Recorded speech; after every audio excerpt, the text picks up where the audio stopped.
If you need a reminder of what truly matters in life, please stop now and watch this video. I really don't have any words to explain the shocking revelations you're about to hear. I can only say this is crazy. Come with me as we take this journey together. Once upon a time in the small town of Ibetu, where secrets and whispers hid within the walls of homes, there lived an elderly woman, Mama Femi. Her children, especially her daughters, Tope and Runke, were the talk of the village, but not for the reasons one might think.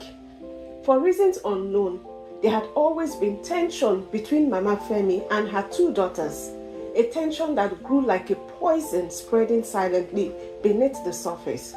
And this, ultimately, would lead to disaster that she could not have seen coming. Mama Femi had 4 children in all, 1 son and 3 daughters. Her eldest, Femi, was her rock, but he passed away at 18 years old from a car accident. It was devastating. It was as if the light went out of her life when he died. But thank God for her youngest daughter, Bisi, who cared for her so much. Because of Bisi, Mama Femi did not feel the demise of Femi that much. Bisi was her support. But her relationship with Tope and Runke was strained, haunted by something that even she couldn't quite put into words. She would later confess to her friend Iyatin, "Sometimes it's as if I don't know those girls at all." But she loved them. She loved them all. And that love would cost her dearly. While Bisi lived with her in the village of Ibetu, Runke and Tope lived in Lagos. They hardly called her, hardly returned her calls, especially when she stopped granting their incessant demands for money. She had told them to grow up, and since then she had not heard from them. But she prayed for them every day. Until one day, something happened. It was in the early weeks of Harmattan, that dry season that sends dust swelling through the air, when it all began. Mama Femi was at home, folding some old clothes, when she received an unexpected call from Runke. "Mama," Runke said, her voice curiously softened. "Tope and I, we've been thinking. We want you to come to Lagos to see us. There are things we need to talk about." Mama Femi's heart skipped a beat. It had been so long since they had invited her over. The words echoed strangely in her mind. Was it reconciliation? She had been praying for that for years. Perhaps, just perhaps, her daughters were finally ready to mend the rift between them. "Runke, my child, I am happy to hear this," she said, almost unable to contain the joy in her voice. I will come for sure." Before leaving, she called her youngest, Bisi, and confided in her. "I think this is the chance I've been praying for. Maybe they want to forgive, or perhaps we'll find healing. I feel it, Bisi." But Bisi felt a pang of unease deep in her gut. "Mama, are you sure? If they wanted to talk, couldn't they have come here? Why are they calling you there, to Lagos?" Mama Femi sighed. "This is something we have to do face to face. I believe in second chances, Bisi, don't you?" Bisi didn't have the heart to argue, but something about the invitation still gnawed at her. As Mama Femi packed her bags, she thought back to the happier days when her children were young, in the simplicity of their small village, before any bitterness had set in. She used to watch them play, smiling as they chased each other around the compound. What had changed? Why did her daughter seem to grow so distant over time? The journey to Lagos was a long one, and as the bus rumbled along the road, memories surfaced, unbidden. Memories of little Runke laughing in her arms, and of Tope's bright, hopeful eyes. She had always tried to raise them with fairness, but she couldn't shake the feeling she had that she had somehow failed. She pushed the thoughts away as the bus crossed the city limits of Lagos. Soon she would see her daughters, and maybe, just maybe, they would all find peace. She arrived at Runke's house later that evening. The neighborhood was dark, with few streetlights illuminating the path, casting eerie shadows against the walls. But as Mama Femi stood at the doorstep, she felt a strange chill run down her spine. She just could not explain it. The door opened and there was Ronke, smiling too widely, her eyes holding something unreadable. Beside her stood Tope, her face half hidden in the shadow. "Mama, welcome," Ronke said, ushering her inside. The living room was dimly lit, and Mama Femi noticed two unfamiliar men sitting in the corner, watching her with cold, assessing eyes. She felt her chest tighten, but she pushed the unease away, telling herself that she was here to make amends with her daughters. They introduced the men as their close friends who had come to greet them. Mama Femi nodded at them, and she sat down in the living room. Hours passed, and Mama Femi began to feel a strong sensation, almost as if she was walking through a dream. Ronke and Tope had barely spoken about anything meaningful. Instead, they seemed to hover around her, asking if she wanted food or drink, watching her with those same cold smiles. Finally, Mama Femi spoke up, her voice wavering. "My children, you called me here for a reason, didn't you? Please, if there's something we need to talk about, let's do so. I didn't come all the way to sit in silence. And moreover, I am very tired." The two men exchanged a glance with her daughters, and a sudden wave of dread washed over her. Something was wrong, terribly wrong. "Mama," Tope said, stepping closer, her voice chillingly calm. "Do you remember when we were young, how we used to tell us that family was everything?" "Yes, of course," Mama Femi stammered, her heart pounding. "Family is everything." Tope's expression turned darker. "Then why is it that you left us with so little?" The words cut deep, and Mama Femi tried to process them, her confusion mounting. "What do you mean, my child? I did everything for you. I loved you all with everything I had." Ronke scoffed. "You loved us. Or maybe you loved the idea of family. You never cared about what we needed, what we deserved." Mama Femi felt her throat tighten. "I don't understand. All I ever wanted for you is to be happy. You're my children." Tope stepped back, a twisted smile forming on her face. "Well, we're about to make ourselves very happy, Mama. In fact, we're going to take everything we've ever had, because it belongs to us anyway." The men stepped forward then, and Mama Femi's heart dropped as realization hit her. This was not a family meeting. This was a setup. Mama Femi tried to back away, her hands shaking. She looked into her daughter's eyes, searching for even a flicker of remorse, but she saw only cold detachment. She was outnumbered and trapped, the walls of the small living room closing in around her. "Please, don't do this," she whispered, her voice breaking. "I am your mother." The men grabbed her roughly, dragging her towards a side room as her daughters watched, unmoved. Mama Femi's pleas fell on deaf ears, her cries silenced by the walls that had heard too much already. What followed was a nightmare, a brutal series of events that would haunt her in whatever lay beyond this life. The men held her down as her daughters looked on, neither lifting a hand nor speaking a word. Meanwhile, several days had passed since Mama Femi traveled, and Bisi grew frantic when she couldn't reach her mother. She called repeatedly, but no one answered the phone. Desperate, she reported Mama Femi missing to the local authorities, but Lagos was a big city, and missing persons reports was often lost among the paperwork. But Bisi refused to give up. She traveled to Lagos, visiting Ronke's home, where she met with the cold stares and dismissive answers. Something was terribly wrong. She could feel it in her bones. Through sheer determination, she found a sympathetic police officer willing to look into the case. They managed to gather a few clues, piecing together a chilling picture of what might have happened.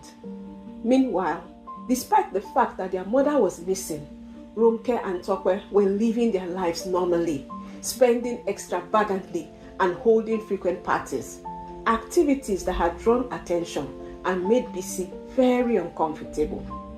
It was through one of these parties that the truth started to unravel. It seemed that Ronke had been so drunk at the party that she was saying something about finally collecting her inheritance from her mother. Because she was so drunk, it was hard to piece together everything she was saying. But somebody who attended the party had felt so uneasy with it, that what he had witnessed, that he had come forward to the police with what he heard at the party. Although Ronke said nothing about the whereabouts of her mom, the man suspected that she knew the whereabouts of her mother. When the police told Bisi about this revelation, it sent shockwaves through her mind reeling as she tried to understand. The officer took her aside, his voice low. "We believe your sisters planned this for a long time. We believe they know the whereabouts of your mother, but we don't have any solid evidence yet."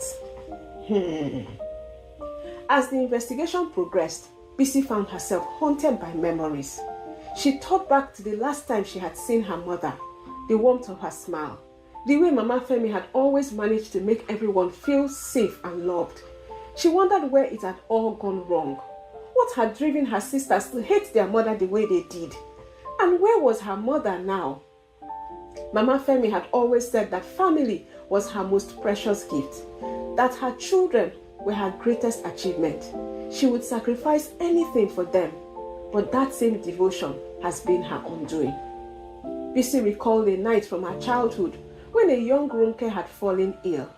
Mama Femi had stayed awake for days, nursing her, praying fervently for her recovery. And now, that same Ronke did not care that their mother was missing. The shock hardened into anger, and Bisi knew she would not rest until justice was served. She was sure that her sisters knew the whereabouts of their mother. Based on the recent revelation from the man at the party, the police started watching Tope and Ronke closely. They had invited them to the station for interrogation, but nothing came out of it. They decided to call Bisi in to try and see if she could get them to talk, or at least say what they knew about their mother's disappearance. The small interrogation room smelled of stale coffee and tension. Bisi sat at the edge of a metal table, her eyes fixed on her two sisters, Tope and Ronke, who were seated across from her. The police officers had just left the room, leaving the siblings alone with each other. Bisi felt the weight of the situation bearing down on her chest, every second pushing her closer to a truth that she could barely grasp. The pieces were falling into place, but something still didn't feel right. The police officer told Bisi to pretend like they had found some evidence against them, and maybe that would make them speak. Bisi leaned forward, her voice steady but filled with resolve. "You know I love Mama, despite everything. She's my mother. But with the recent evidence we just got, the police think that you have something to do with her disappearance. And you're not helping yourselves by hiding behind your lies. Where is my mother?" she screamed at them. Tope crossed her arms, her face a mask of cold indifference. "We're not hiding behind anything. We already told you. Yes, we disagreed with Mama. She wasn't easy to live with, Bisi. You know that. But that doesn't mean we kill her. Why would we?" Ronke, sitting beside her, shifted uncomfortably. "Killed her? Who said anything about her being killed?" Bisi said. They both avoided Bisi's gaze, while her fingers nervously tapped on the table. "But you just said she was killed," Ronke argued. "No, I did not," Bisi shouted. "Is our mother dead? We don't know. We may not have gotten along all the time, but we would never harm her. You know, she came to visit us. She left, and we haven't seen her since," they shouted as they tried to hold it together. Ronke nodded in agreement. "That's right. After that, we even tried to call her, but she didn't return our calls. And we didn't think much of it until we found out." Her voice trailed, looking at her sister. "And you never thought to call me? Or send someone to check on her?" Bisi's words cut like a knife, her frustration boiling over. "You let her go like that, alone, after everything that happened between you?" Tope's eyes narrowed. "What do you mean? What do you want us to say, Bisi? We don't know anything. Mama wasn't someone you could track down easily. If she didn't want to be found, she wouldn't be. You should know better than one of us." Bisi stared at them, disbelief and anger mixing in her chest. The more they denied it, the more she felt something twisting inside her. It didn't make sense. Everything she knew about them, their jealousy, their resentment of their mother, the years of neglect, told her they were hiding something. But what? Her sisters were released and the investigation continued. 3 days later, Bisi received a call from one of the officers and they invited her to the station. He informed her that they had gathered more information from a neighbor who had overheard Tope and Ronke's heated argument with 2 unknown men. The men were demanding payment, threatening to spill everything if they were not paid soon. The officer sighed. It seems these men may have been hired for something by your sisters, but they haven't been able to collect what they were promised. A chill ran down Bisi's spine. The pieces were slowly coming together, but there was still no sign of her mother. She felt trapped between grief and rage. Just as Bisi was about to leave the station, the officers looked her in the eye and said, "Sometimes those closest to us carry the darkest secrets." Those words sent a chill down Bisi's spine. Later that evening, the police called Tope and Ronke in for questioning. At first, they denied everything, laughing off the accusations as mere nonsense. But under the steady, relentless pressure of the officers, cracks began to form. Ronke, visibly shaken, turned pale and silent, but Tope tried to stay firm, deflecting the questions with practiced ease. Then, in a moment of weakness, Tope let something slip. "We just needed a little help. Mama wasn't doing anything with the money anyway," she muttered under her breath. The officers leaned forward. "What money, Tope?" Tope's face contorted, her eyes darting to Ronke. She stammered, It was Ronke's idea. I didn't want to." Ronke shot her a look filled with icy fury. "Don't you dare. You were just as involved. Don't you remember?" Her voice was low, but it carried a bitter venom. The officers watched as the sisters turned on each other, their fragile alliance crumbling under the weight of guilt and resentment. The room grew silent as Ronke, realizing that they were trapped, broke down and began to confess. Through broken sobs and gasps, Ronke revealed the chilling details of that night. We didn't mean for it to go that far. Mama was supposed to just agree to give us what we deserved, but she wouldn't listen. She kept saying family is everything, and she refused to sign the papers. She wiped her tears angrily. So we asked those men to scare her, just to scare her, but things got out of hand. Tope, still trying to hold on to her defiance, added, "It was Mama's fault. She fell. She slipped. We didn't kill her. It just happened." The officers listened in stunned silence as the sisters described how they had promised the men a payment of some money in exchange for their mother's life.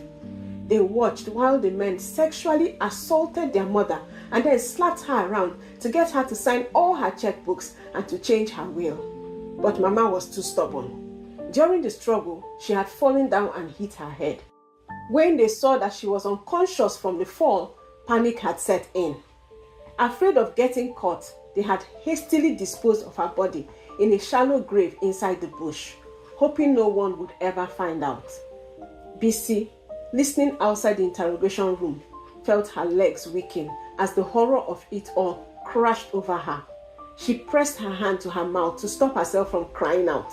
The loving, gentle woman who had given them everything. How could they do this to her? Just as the confession wrapped up, one of the officers received a call. It was from the city council head. They had been clearing some part of the bush due to upcoming construction work, and an elderly woman's body had been found, badly decomposed, but identified by the clothes she was wearing. The same clothes Mama Femi had left her home in. It seemed the sisters' worst fear had come true. Mama Femi's body had been discovered. As the officers revealed this to Tope and Ronke, the color drained from their faces. The brutal reality of their actions was laid bare before them. They looked at each other, horrified and speechless. There was no escape now. Everything was out in the open. But there was one final twist. The medical examiner had found something odd. Mama Femi's death was not due to the assault alone. She had suffered a minor heart attack just before she fell, a fact that Tope and Ronke hadn't known. She was already dying when they tried to hurt her. The realization left Tope and Ronke devastated in a way they hadn't anticipated. They had been so blinded by greed and resentment that they didn't know their mother's heart was weak, that her health was already fragile.